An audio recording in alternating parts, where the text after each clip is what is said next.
What's going on, guys? This is Lior and welcome back to my channel.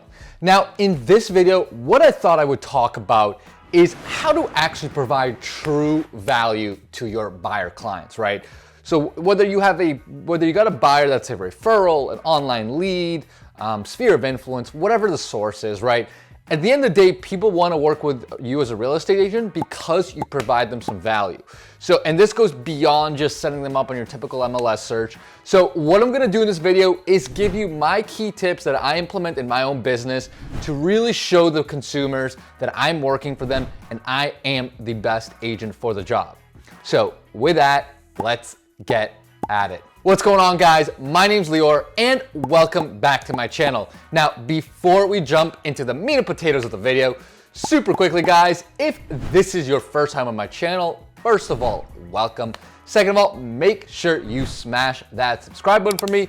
I'm putting out videos every single week, giving you guys tips about how to grow your business, how to be a better agent, and also how to grow your wealth at the same time. You have to be a good agent, but you also need to focus on growing your overall net worth and wealth. So if that's the kind of content that you're looking for, make sure you subscribe. So now let's jump into the actual topic of the video, right?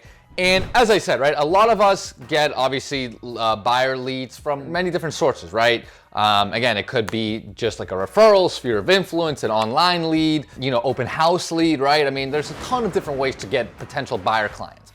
But the question ultimately comes down to is, how do you show your buyer clients that you're actually working on their behalf, right? And you're not just kicking back and setting up like a quick search, and kind of waiting for them to call you, right? Because what I found is, consumers are very well aware that they can go find properties themselves, right? They can go on Zillow, Realtor.com, Redfin, whatever it is, and actually go hunt for properties, right? So our value as agents is not just setting up a streamlined MLS search that literally just shows them the exact listings they already have access to, right? So what are the things that you can do to really make yourself stand out? Well, there's a couple of things, right? So first of all, I try to find them off-market inventory, right? And that's a very broad term, and you can go in many different ways, but that could be anything from literally just deals that are not on the market, right? And this could be, you could find these deals either by talking to other agents, right? And asking them, hey, do you have this, what kind of inventory do you have off market? Do you know any sellers that are looking to sell but just don't want to put it on MLS yet? So you could do stuff like that. You can go on different local Facebook groups, right? In Boston, we've got a couple of big Facebook groups where there's usually a lot of inventory that's not on MLS being shopped around. You got to figure out a way to go find off-market inventory. And along with that is also pre-market. So similar concept, right?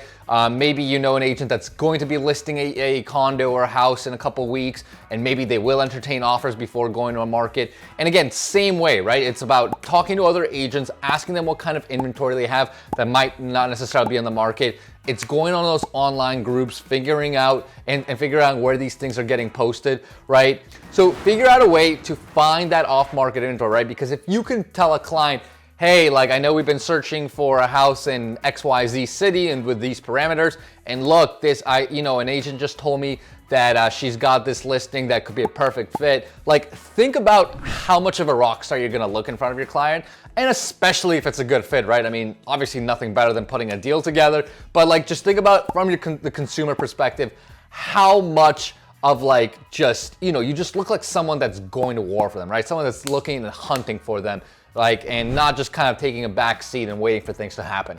Another great resource I would actually add on top to kind of find deals that are not MLS is actually going through expireds and cancels, right? And this is not going through expireds and cancels to cold call the owners and try to get listings.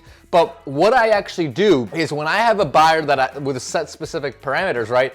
I would literally go through expireds and cancels and see if there's any good matches that fit those criteria. And if they are, instead of trying to go through the owner and call the owner directly, right? Because, if you've ever prospected for expireds, cancels for listings, it can be very brutal, right? I mean, that's how I grew my business.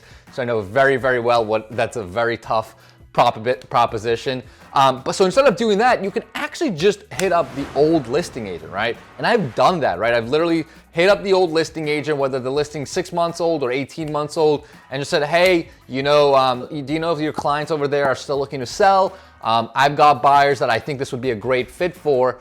Do you think the sellers would entertain the possibly showing the home and potentially accepting an offer? And, I'd say there's varied success rate. I have had a number of very, very good showings, that I've sourced through expireds and cancels.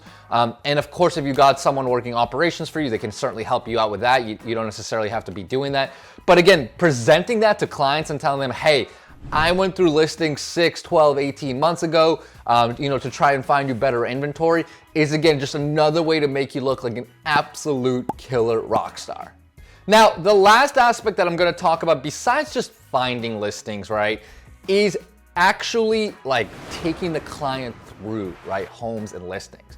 And there's always that famous expression, you don't want to be a door opener as a real estate agent, right? So, and it goes a little bit beyond that, right? Like, how can you truly show the consumer that they need your expertise? Like, they need it, or they're going to potentially make they can potentially make a really bad financial decision. So, especially on the first couple of showings with a new client, I will almost act a little bit more of a negative Nancy than I typically am, and really try to point out all the different flaws and things of a home, right? Like, so, especially when we're evaluating things like mechanicals, any potential layout issues, anything that could be funky with the home. I mean, again, we're not contractors, right? But we've been through enough home inspections where we can say, hey, you know what, this potentially raises a red flag for me. I've seen home inspectors point this kind of thing. I want you to just be aware of that, right? So it's you really got to treat it as an educational process, right? Where you're really teaching the consumer about the potential pitfalls, right? Like, this is what you want to avoid. These are the things we really want to look out for.